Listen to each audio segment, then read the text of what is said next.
5, 4, 3, 2, 1. All right, liftoff and the clock has started. Yes, sir, reading you loud and clear.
First off, I'd like to congratulate Frank and the Orbital ATK team.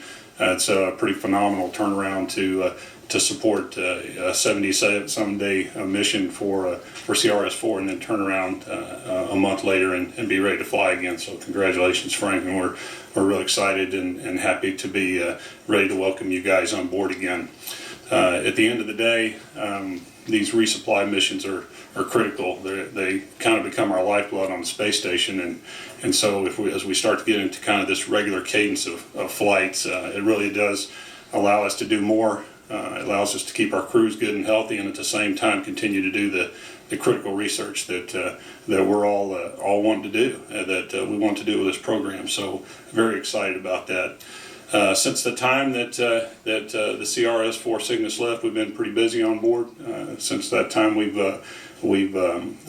brought 3 crew home, and with 44S return, and then this past Saturday in Kazakhstan, we launched a 46S and upped the crew back to 6 again. Which, when you think about the upcoming cargo traffic, it's good to have six crew members. So. At this point, the ISS is in really good shape. Consumables wise, we're in very, very good shape. And so over the last couple of weeks, the crew has been preparing for this mission, doing their standard training activities leading up to the capture and berth activity. Tim Coper will be our prime robotics officer for this particular capture and berth. Tim Peake will be assisting in a normal set of backup duties. Once we get this Cygnus on board, we'll have our work cut out for us. About 7,000 pounds of cargo, all spread out across the different areas that we care about. Our crew health supplies type of hardware, some EBA hardware on board, a lot of vehicle systems hardware on board. And equally as important, about 1,700 pounds of science and research that Pete can talk to you about a little later in the briefing. So a lot of good cargo coming up. So we're excited to get on with this mission. Once we get into that workload, we're right away going to be looking at some more visiting vehicle traffic. Next week we've got a progress exchange going on, a Russian progress exchange. We'll have one leaving, 61P, and 63P will launch a few days later. So again, the traffic just keeps coming over the short term here. And then probably in a couple of weeks here, we're going to hit a first for the space station program, what I consider kind of a milestone, in that it looks like we're going to have an opportunity to have both of our CRS providers on board at the same time. We'll have Cygnus as well as a SpaceX Dragon. So for those of us that have worked through this transition from shuttle into this commercial cargo service, it's really a neat thing for us to be able to see both of these vehicles up there at the same time. Again, a lot of work for the crew, but certainly a milestone moment for the program. So. But in the short term, we're excited about tomorrow night, getting this Atlas off the ground and getting Cygnus on its way, and look forward to welcoming CRS-6 on board. Thank you, Kenny. And now to Frank Culbertson, the president of Orbital ATK Space Systems Group. Frank? Thank you very much, and good afternoon to everyone. Vern, it seems like just a couple weeks ago we were here together doing this. It's only been actually about 3.5 months, so it's great to be back so soon and getting ready to launch on an Atlas and to take cargo to the space station. On behalf of Dave Thompson and the entire Orbital ATK team, I want to thank everyone here, particularly for all the hard work. We've had a lot of great cooperation and support from the Kennedy Space Center and its contractor team in loading the cargo and processing it, and from the ULA team. Thank you very much for all the great work in putting the stack together and handling our spacecraft so well. We had a chance to watch it roll out to the pad this morning. It's basically racing compared to what a shuttle did in the old days, but it got out there pretty quickly, even with the wind, and it looks magnificent. So we're looking forward to a spectacular launch tomorrow night. Night launches are always very exciting. I do have a brief video that I'd like to roll, and we'll take a look at some of the processing that we have accomplished leading up to this. This is a quick picture of the service module in process and in testing at our Dulles facility. What you're seeing here is a test of the solar array unfurling. This is an Orbital ATK solar array that is new to this vehicle. This is our second flight of that particular array, and it has worked very well. Processing the service module itself and preparing it for transportation down to Kennedy Space Center, down I-95, actually just a few miles from my hometown in South Carolina. All my friends were standing on the road waving as it went by. And then setting it up for assembly in the space station processing facility, and then moving it into place for mating with the pressurized cargo module. We had to load the module first, of course, similar to what we have done at Wallops. We loaded about 3.5 tons of cargo. Team worked really well together. Had to do a little bit of repacking, but sometimes you got to do that on a trip just to get it right, and it worked out well. Then we put it in the vertical, attach it to the service module. Very careful operation, very, very detailed, of course, but that went well with the support of the local troops. And then getting it ready for integration with the Atlas, and moving it to the processing facility for that. Late load, which in this case is not that late in the flow, but it's the last hardware that we put in prior to closing the hatch and getting it ready for integrating with the upper stage.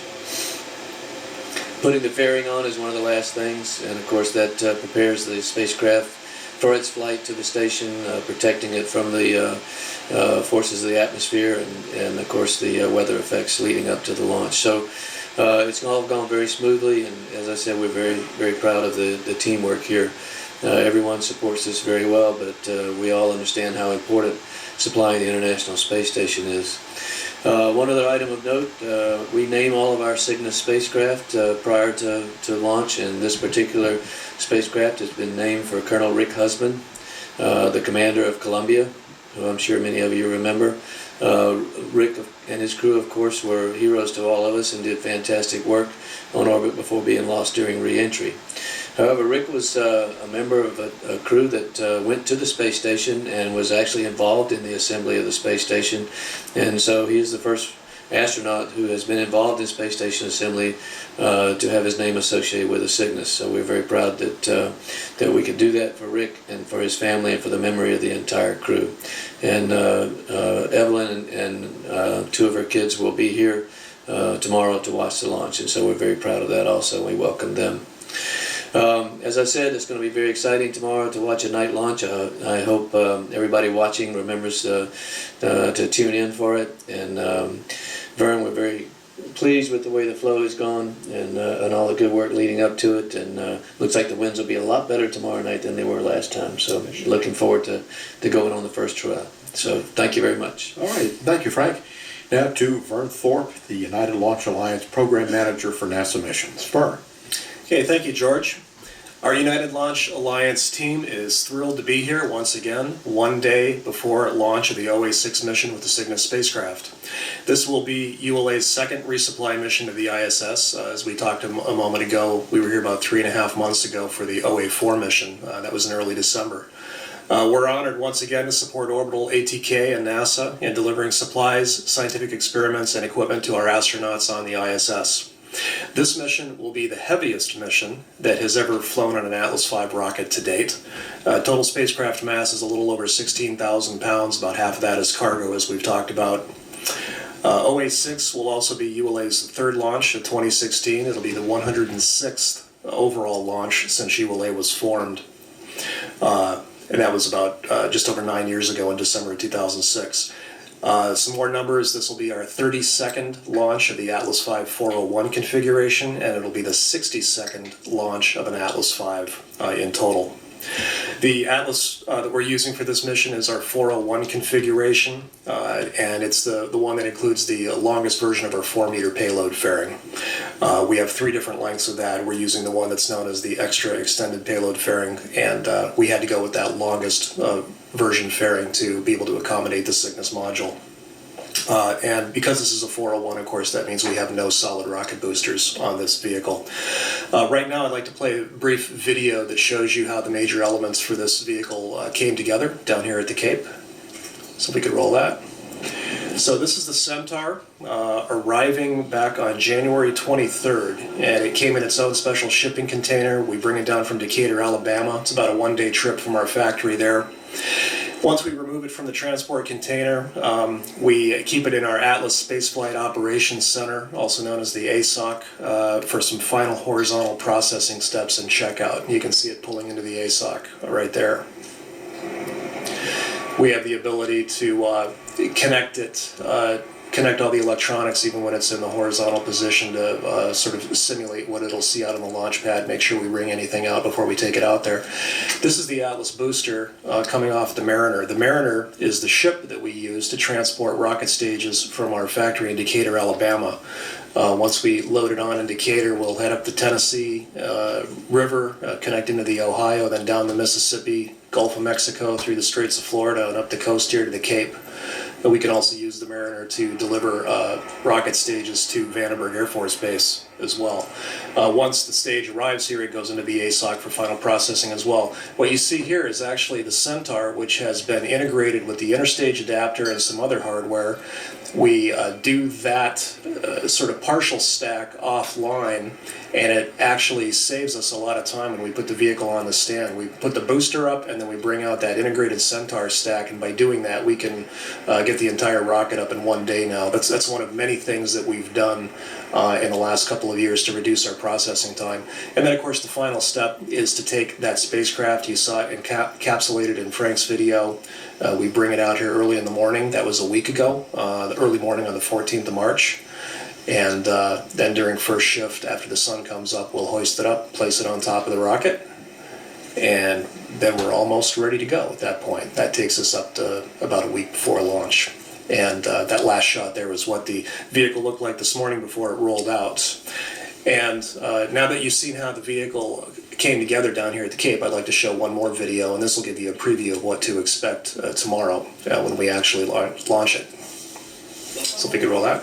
Details the important events of this mission using approximate time. 5, 4, 3. We have Atlas ignition. 2, 1, 0, and liftoff. We have liftoff of the Atlas V rocket. The Atlas RD-180 main engine. Okay, so when that vehicle lifts off, it's about 194 feet tall. It'll lift off with a little less than 900,000 pounds of thrust. And with this configuration, since there are no SRBs, the first major event that you'll see is when that booster stage runs out of fuel, and that will happen about 4 minutes into flight. This is actual footage from the OA-4 mission that we launched in early December. You see that we're going to go out on a pretty northerly trajectory. We have to go into a highly inclined orbit, of course, to match the orbit of the ISS. And what happens is the ISS actually will fly over right about the time that we launch. And we basically catch up to it, get in an orbit that's a little bit below it, and then Orbital will take over and Cygnus will phase with the station over the next few days. So here we are about 4 minutes into flight. We shut down the booster engines when the fuel's gone. We separate. About 6 seconds after that, 10 seconds after separation, we'll light the Centaur engine for the first burn. In fact, it's the main burn for this mission. About 8 seconds after we light the engine, we'll jettison the payload fairing. And let's see, that burn is about just short of 14 minutes, and that'll put us into the low Earth orbit that we need to get into. Main engine cutoff that you saw there will happen at T plus 18 minutes, and then we'll separate the Cygnus spacecraft at about T minus 21 minutes, as you see right there. Now, after separation, we will coast for about, I think, 27.5 minutes, and then we'll do another very short engine burn. And the reason we do that is to do a controlled re-entry. So we'll actually bring the Centaur upper stage down. It'll impact into the ocean just south of Australia, and that'll happen about an hour and 10 minutes after liftoff. Once we finished with the mating of the Cygnus spacecraft to the launch vehicle, as you saw in that other video, we did some final testing. All that testing, that integrated testing, went very well. And we had our launch readiness review last Friday. All parties verified that they are ready for launch. We had the Air Force's 45th Space Wing launch readiness review this morning, and everybody confirmed that status at that meeting, and we rolled the vehicle to the launch pad just about 3 hours ago. So the vehicle is out on the pad, healthy vehicle, healthy spacecraft, ready to go. Final countdown operations will begin about 4:30 p.m. tomorrow afternoon, and the launch window will open at about 11:05 local time. Normally for a cargo mission to the station, you have an instantaneous launch window, but our team has worked very closely with the Orbital ATK team. And just like we did for OA4, we're actually able to support a half-hour window for this mission. Basically what we do is we have 5 discrete points. The way we fly the vehicle changes a little bit each time to account for the rotation of the Earth in between those times. And over the course of half an hour, we'll have 5 opportunities to launch in case we run into a weather issue or any other kind of issue. So that will open at 11:05 local time tomorrow. And once again, we're proud to deliver Cygnus and every spacecraft we launch for both military, civil, and commercial customers. In this risky and technologically challenging business of space launch, ULA will continue to reliably deliver our nation's most important payloads and critical capabilities to orbit.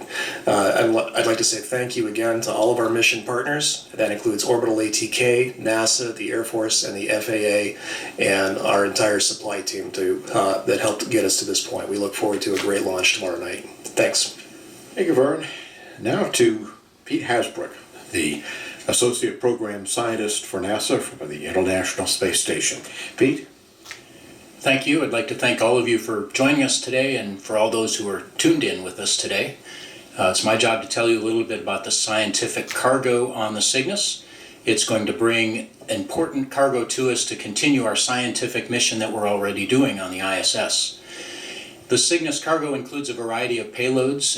As Kenny said, it's over 1,700 pounds of payloads, or over almost 860 kilograms of cargo, and that makes up about a quarter of the cargo that Cygnus is bringing to us. Now, the ISS is an international laboratory in space. It's a very capable and versatile laboratory. Not like a lot of the laboratories that you'd be familiar with on the ground, which may focus in one discipline or maybe a very narrow focus within that discipline. We've got a variety of scientific disciplines that we do on the ISS. We've got human research, we've got biology and biotechnology, physical sciences, we've got earth and space sciences, we've got technology development, and we've got education and outreach. So we've got a very broad spectrum. And in our history of the International Space Station Program partnership, across the partnership in over 15 years, we've done more than 1,900 different scientific experiments. We've supported over 2,700 different scientists around the world, and we've had 95 countries involved in our research activities. The research results of our work on the space station add new knowledge about our understanding of our natural world around us. They enable future exploration, as well as improving the quality of life here on Earth. Now, the Cygnus launch is going to bring supplies to existing experiments on station, but it's also bringing us several new and exciting experiments. If you were with us for the What's on Board briefing earlier today, you heard a couple of the good ones there. You heard about Sapphire, and if I could have the first slide, please. Sapphire involves a controlled, planned fire on board the Cygnus spacecraft This is after it's finished its berthed mission, after it's unberthed from the ISS. What you see here is a view of the Sapphire. It's got about a 1 meter long fabric sample inside of it that will be ignited. It helps us understand the propagation of fire in a microgravity environment. It helps protect future crews and spacecraft. The next bit of science that you heard about today was some technology called the Gecko Gripper. It's a mechanical adhesion technology using van der Waals forces. It is an adhesive, just mechanical, nothing sticky. It's removable, it's reusable, and even best, it's reusable on many different surfaces over its life. The next briefing that we heard this morning was from the additive manufacturing world, or 3D printing. Now we will have a facility on the ISS where we can do 3D printing. We can replace parts that are lost or broken. We can create new parts that have been thought up and sent up configuration file-wise on the ground. We're also looking forward eventually to be able to print whole new hardware experiments for us. The next one that we heard about was called Strata 1. It's studying the behavior of regolith, which is the impact shattered rock that makes up the soil-like material that makes up the surface of the moon, asteroids, and comets. Next, we also heard about the next wave of microsatellites that will be brought to ISS, some of which will be deployed through the Japanese airlock and then out through with the station arms. We also heard about some new microsatellites that will be deployed from the Cygnus vehicle after it departs the ISS.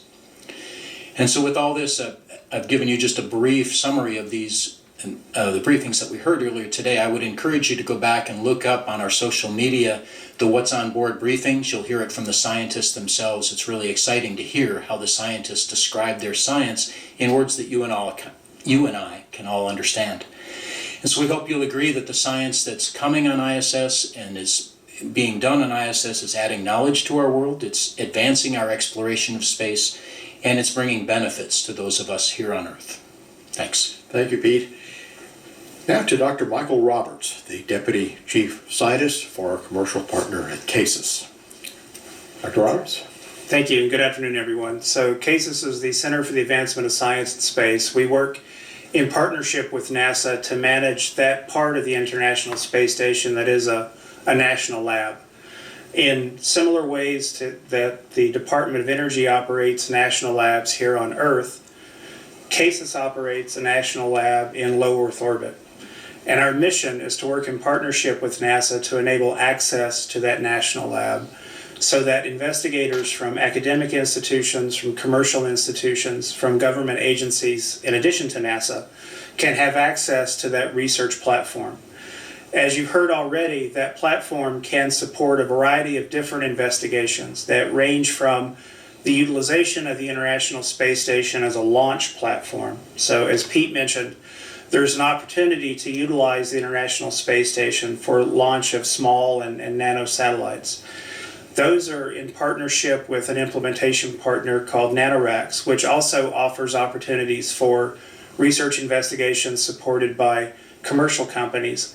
And most importantly of all, to my mind, educational opportunities. So in addition to the NanoRacks satellites that will be launching from the International Space Station, there are opportunities for payloads that have been developed by middle and high school students, which will go inside of station to be operated there. We also work in partnership with research organizations such as Southwest Research Institute, which is flying Project Meteor. Project Meteor is a visible spectrometer that will be placed on board station that will enable scientists the opportunity to look at meteors as they impact the Earth's atmosphere from a unique vantage point that's offered by the International Space Station National Lab. Pete also mentioned the additive manufacturing capability that's going up to station. This is a very exciting new capability for station, and this demonstrates the ability of the International Space Station National Lab to function as a research environment and then translate the findings from those research investigations into manufacturing opportunities, into opportunities that may be of interest to commercial entities or other national labs here on the ground. The additive manufacturing capability that's going to be flown up to station is operated by an implementation partner called Made in Space. And what they are going to have on board Orbit is the capability to offer additive manufacturing in the space environment to users from a variety of different organizations, including middle and high school students or commercial vendors who want to explore ways to utilize the unique aspects of microgravity to benefit 3D additive manufacturing in that environment. Thank you. All right, thank you. And we're ready now to go for our weather forecast for tomorrow. Laura Godoy, the launch weather officer from the 45th Weather Squadron. Laura? Thank you, George. Well, we're expecting favorable weather conditions for tomorrow night's launch window. Let's first take a look at the satellite image. As you can see on the image, the cold front that pushed through yesterday is now well south of the Florida Peninsula. The cold front now that it's past us, we're seeing drier, windier conditions behind the front. You can also see on the satellite image that there's some upper level cirrus clouds. These are associated with the jet streak. However, this should sag a little bit further south overnight. Also, the high pressure center is currently over the Gulf states. However, that will continue to push eastward and build over the next 24 hours over the Florida Peninsula. As we look at the launch forecast, we're only forecasting a 10% probability of violation, and that is due to the cumulus cloud rule. We're expecting cumulus clouds to develop about 3,000 feet. However, we're not expecting significant vertical development. So we're not overly concerned with the cumulus clouds that will develop. And our wind shift will be, our winds will shift from today from the north to be southeasterly tomorrow. Also, you'll notice that our winds drop. They're about 30 knots today in the low 30s. However, they're going to be only gusting into the low teens tomorrow during the launch window.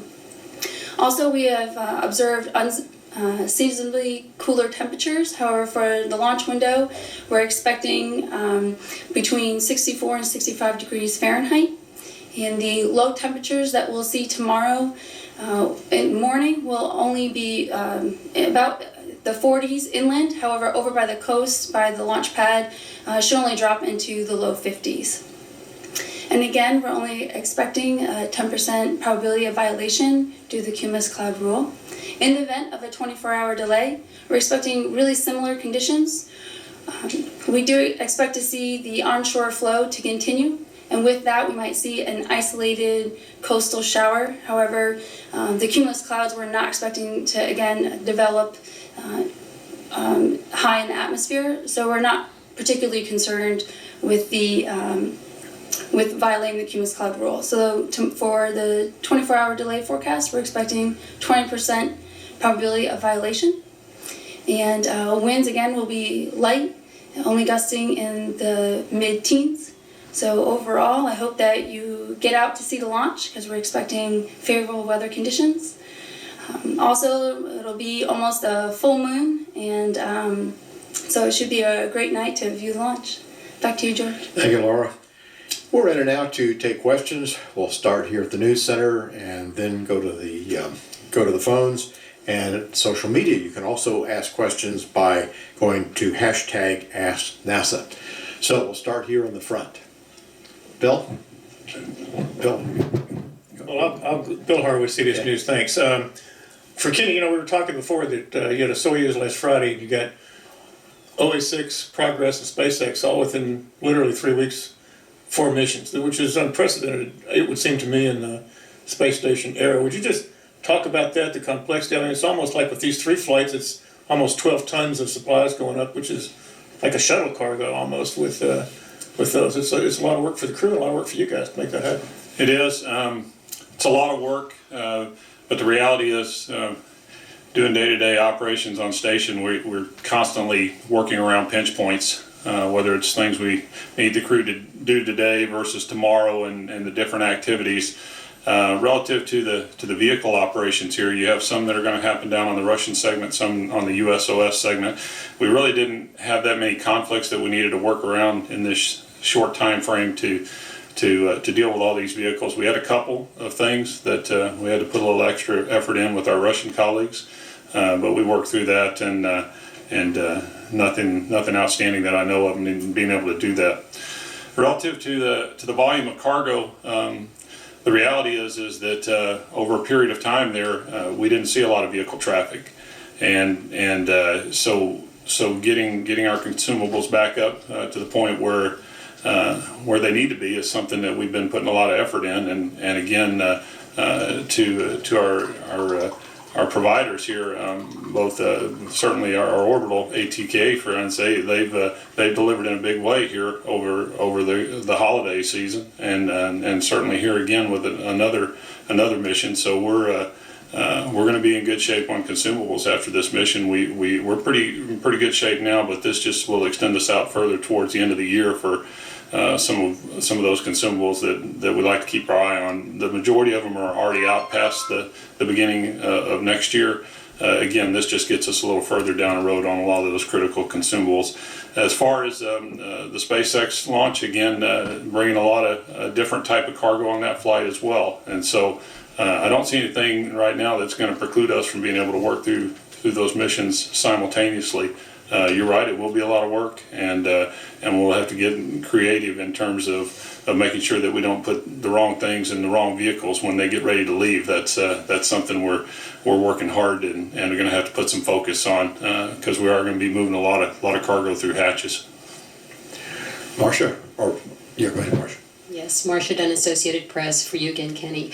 How long will the Cygnus remain at the space station?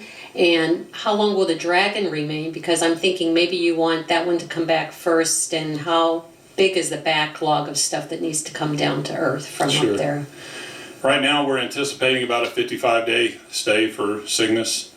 But typically when we get into any of these CRS missions, we sort of commit to the launch date and about what the length of the mission is going to be, and then we sort of get into it. And if we have to go a day this way or that way, usually we've had some flexibility, and these guys have been awesome at working with us to make sure that we can get the right target date based on things that we have going on orbit. So, but we'll shoot right now for about 55 days, and at least off the pad here, that's what I'll tell you.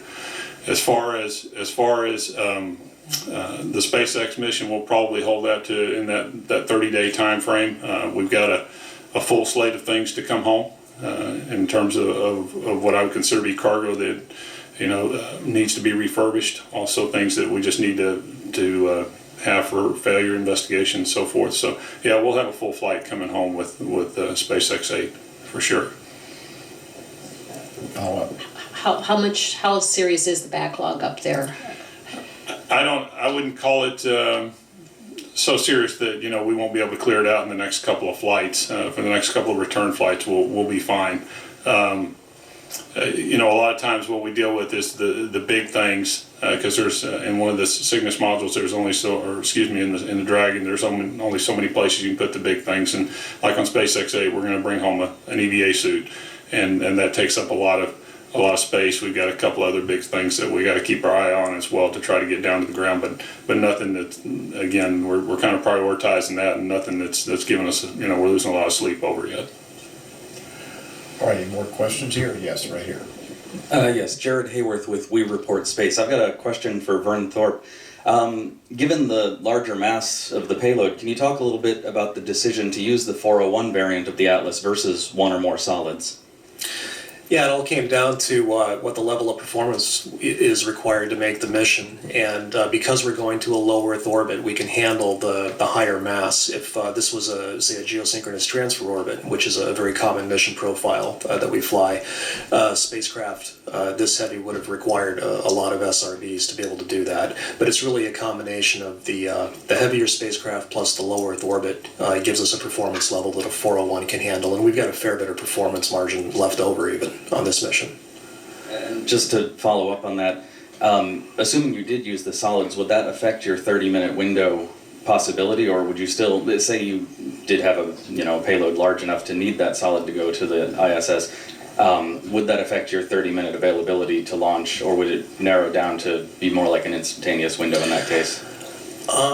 I would have to defer to our trajectory folks to answer that for sure, but I think if this payload weighed enough that we needed one or two solids, I think we would still have quite a bit of steering capability. It's really the vehicle steering capability, the ability to basically have it every few minutes go to a different flight profile that it's going to fly, which enables us to do that. There's not a direct correlation between that and the number of solids on the vehicle. vehicle, so we'd still have some flexibility.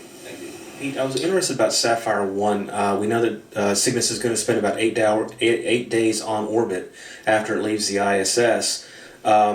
And that it's going to be, the Sapphire experiment is going to be in its own package, but I know that they usually pack departing spacecraft, disposable spacecraft, with, you know, used experiments and waste products to burn up in the atmosphere. Are they still going to do that and just keep the two separate, or will there be some kind of mingling of the two? Give us an idea of the layout of what that's going to look like? Thanks. Sure, it's a good question. We do try to fill up all of our departing vehicles as much as we can to take as much waste away from the station. The good thing about this Cygnus is it's so big, so it offers a lot of room, and the crew will be given instructions on how to pack cargo within the Cygnus.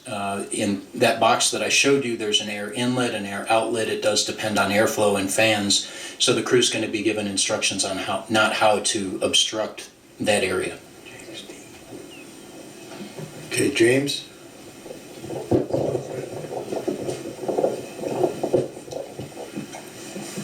Thank you. George James, Dean, Florida today. First from Mr. Todd, talk about the great shape the consumables are in. Is there a point with this mission or the next one where you'll declare yourself fully recovered from the failures that happened? I mean, I know there's different measurements there, but with food or whatever the kind of key one is there, or have you already hit that, or are we where we need to be? Sure.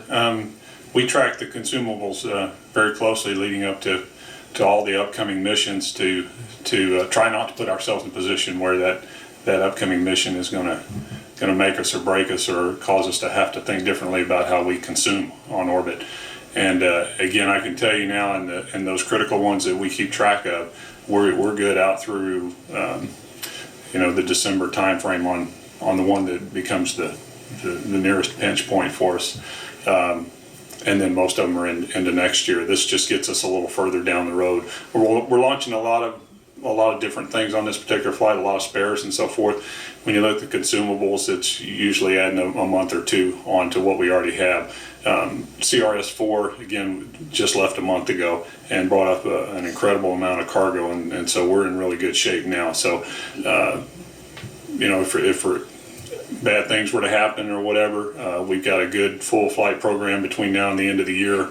Multiple vehicles coming to station, and our consumables support out through the rest of the year. So I feel very, very good about the critical consumables. The research is something, again, like I said earlier, it's a little bit of the lifeblood, and continuing to have the research refreshed over and over through these different flights is very important to us. And so, we rely heavily on these flights, but those critical consumables that keep the crew safe, we're in good shape through the end of the year. Thanks again. Excuse me, Mr. Culbertson, nice to see the Canaveral Lighthouse represented there on your mission patch. Is this farewell for Cygnus from Florida, or what do you think is the likelihood of coming back down here for a launch, perhaps under CRS-2? Well, this is the last flight for this year for this particular program. We have relationships on other programs with ULA, and so we'll be back in other ways in the future. However, it's really up to NASA in terms of what type of missions they order in the future under the new contract, and we've offered both Atlas and Antares missions, and it depends on what they need and what type of a delivery they'd like to have. So we're prepared to do both. Hello, Kyle Brown with U.S. Launch Report. The CRS-7 was carrying up an international docking adapter, and with multiple capsules going to the International Space Station in the same period of time, what is the docking adapter procedure? Is it this? Have we replaced the international docking adapter, or are they going through different companies? The IDA, the International Docking Adapter, really supports whenever we start flying crews to the International Space Station on those vehicles. We're gonna fly that on the SpaceX 9 mission. That particular adapter is going to be put on what I like to call the front end of the station, which is off of PMA 2, the leading part that flies in the velocity vector. So that's where that one's going to go. It's not a port today that we use for any of these cargo vehicles. So I'm not sure if that answers your question, but that's kind of where we're at. Today it's an open area of station. We haven't accessed it in a while, but that's where IDA 2 will be going whenever it comes up here this summer. Let's go back right here to Ken Kramer. Hi, Ken Kramer, Universe Today and Northeast Astronomy Forum. My question is for Pete and maybe Mike. You mentioned that the science is about a quarter of the cargo. I wonder if you could put this in context with the previous missions of what might be coming up. Is that typical? Is there a chance to put even more science on here? And for post after you undock, are you looking at more science on the Cygnus after it undocks, since you have a whole huge vehicle available? Thanks. I'll take the first part of that. This amount of cargo may be a little bigger for us, but I would say it's in family for the amount of cargo that we want to fly in a Cygnus. It's been a big focus of the ISS program and our contracts to be able to fly as much as we can as soon as we can have the payload developers get it ready. We're working really hard on shortening that timeline from when somebody decides, hey, I'd like to think about flying something, to when we can get it in a vehicle and onboard ISS. So that part's going really well for us. You want to take the next part? Can you do even more in the future, a higher percent? I think, yes, we could. I think the capabilities there with these cargo vehicles, we really are trying to drum up the business for the station and have anybody who's got good ideas to come forward, let us help you get to station. And picking up on that point, the business is there. I think there's certainly growing interest in the use of the International Space Station National Lab as an innovation platform. The only limitation, the primary limitation that we have right now is crew time. That's a more pressing concern than up mass. On the life sciences side, down mass can be a bit of a concern. As I mentioned, there's a lot of interest in the rodent model for pharmaceutical companies. That's a relatively long lead item. It consumes a considerable amount of crew time and other resources to do rodent research experiments up there. But what we're seeing is a steady increase in interest for that. And I don't think we're going to have any issues at all continuing to grow that. There's continues to be a lot of interest in the International Space Station National Lab because of its unique position as an orbiting national laboratory, and the ability to utilize that platform as a observation post for Earth observation, and the ability to test new sensors, new configurations with crew access so that you can actually recover the sensors at the end and not only the data. That's a significant advantage to that environment. And then having the ability to utilize it from both an internal and external perspective is eye-opening to a lot of commercial companies in the United States that hadn't considered space as a research environment for them to test longevity or functionality of components or systems that they make in that environment. All right, let's take one more question. The docking adapters that we're putting on with IDA 2 and 3, those were designed basically with a thought in mind of the vehicles that'll be coming. And in fact, we partnered, built ICD type documents so that it's clear what the docking standard is going to be, not just, across the partnership. And so that's been that's something from very early on that we needed to get everybody on the same page. We don't want to build something that people can't dock to. And so there was a lot of effort early on to make that before we ever started bending metal. So we feel very confident that moving forward as a program that we'll be in good shape and ready to support the visiting vehicles that are going to be coming to space station. All right, let's take any questions that we have on the phone, and remember to hit *1 before you ask your question. Irene, are you still on the line? We have Irene Klotz on the line. She will. I am. I'm right here. Thank you. Can you hear me? Irene, you're loud and clear. Okay, thanks very much. I have two questions. The first is for Mr. Todd. Could you tell us, please, if there's anything flying up on the Cygnus that's relevant to the issue with the U.S. spacesuits, and in general, what's the status of that issue? And then for Frank, if you're able to give us a status on the re-engined Antares and what's kind of coming up between now and when that rocket will be ready to fly. Thank you. Okay, Irene. Relative to the EVA hardware on the flight, nothing that's going to help us make any forward progress relative to our fault tree and what happened on the EVA back in January. A lot of spare parts that are going up. We're going to fly another fan pump separator, some, again, leg assembly, some other things, about a little over 400 pounds worth of stuff going up. So nothing that again would be of significant interest relative to the issues we've had with the suit. As far as the suit itself goes, the suit we refer to as 3011, we're going to bring that home on the Dragon here later this spring. And I think with that we'll be able to get a little deeper into our fault tree discussion and run some tests with that suit and see if we can't get a little more clarity with exactly what's going on. With the return of the 44S crew last week, a couple of weeks ago now, we did get a little bit of stuff back. We got some water samples. We got the helmet absorption pad that Tim was wearing in the helmet to give us an opportunity to kind of take a look at the amount of water that he had there. So we're slowly starting to dissect these little pieces of data that we're getting from on orbit. But the reality is, until we get that suit on the ground, we're going to have some legs open on the fault tree that are just going to take a little bit of time. With all that said, if we had to go out the hatch this week or next week, I feel very confident that we could go do that.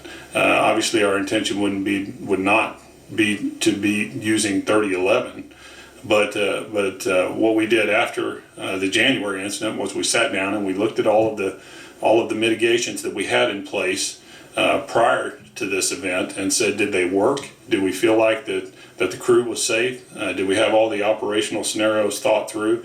And the reality is yes, we did. And there was an integrated cross-section of the community within the program and a little bit outside as well.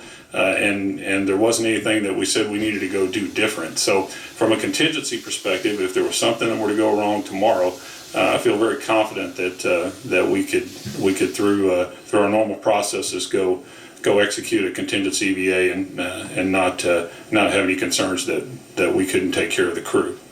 But certainly getting that suit back on the ground will help get us some more data, and we're preparing like we're going to be ready to go do these EVAs here in a couple of months when we get the IDA on board. So we're leaning forward and learning everything we can about the suits every day, and we'll keep working to get ready to go to these EVAs this summer. And Irene, as far as return to flight at Wallops, it's basically been a three-phase or three-step process. The first phase, of course, was the great work the Commonwealth of Virginia and through their Mars organization in refurbishing the pad and getting it ready for operations. That's been completed. Then we had to test that system jointly between ourselves, NASA, and Mars to make sure everything was working correctly as it should be in preparation for launch operations. The third phase will be coming up later this spring, which will be a hot fire or test firing of the newly re-engined Antares vehicle. We have all the hardware necessary for that hot fire as well as for the first launch of Antares, which will come sometime this summer. The exact date will depend on NASA's need, and they'll tell us, we hope soon, when they would like to actually launch that vehicle. But we'll be ready in early summer for a launch anytime that they need it. And so things have gone very well there. I really appreciate the hard work the team has put into returning us to flight, and we look forward to flying out of there and having a two launch site capability for the Cygnus, which of course the team has continued to operate very well, starting with OA4 and on now into OA6. And that mission, by the way, is OA5. That's coming up out of Wallops. Don't ask. Thanks. All right, any further questions on the phone? All right, how about on social media? All right, no questions on social media. Let's take a couple more questions back here and we'll wrap up. Ken? Ken Kramer, Northeast Astronomy Forum. Yeah, we just had Scott Kelly come back from his one-year mission. I wonder if you could talk a little bit about that. And have you seen some differences between the 6-year and the 6 month and the 1 year mission? I think he has had some experiences with itching and some other stuff. I wonder if you could talk about that. And when will we see the next 1 year mission? Because it's critical for the journey to Mars. Thanks. Okay, well, Pete, do you have anything on the results so far? And I can talk then. I'll take part of it. Scott did a great job, and Mikhail did a great job in their 1 year mission. We're really glad to have them back.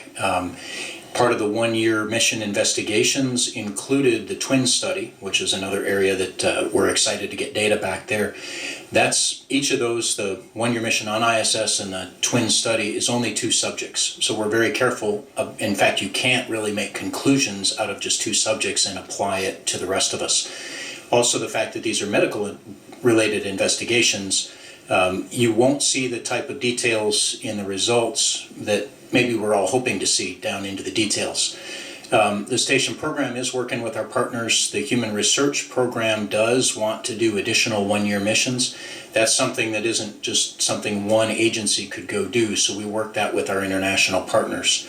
I know that that's being discussed at much higher levels than I'm privy to, but we all hope that we will be able to get another 6 or 8 different subjects. That's really what it takes to get a good long-term investigation like that.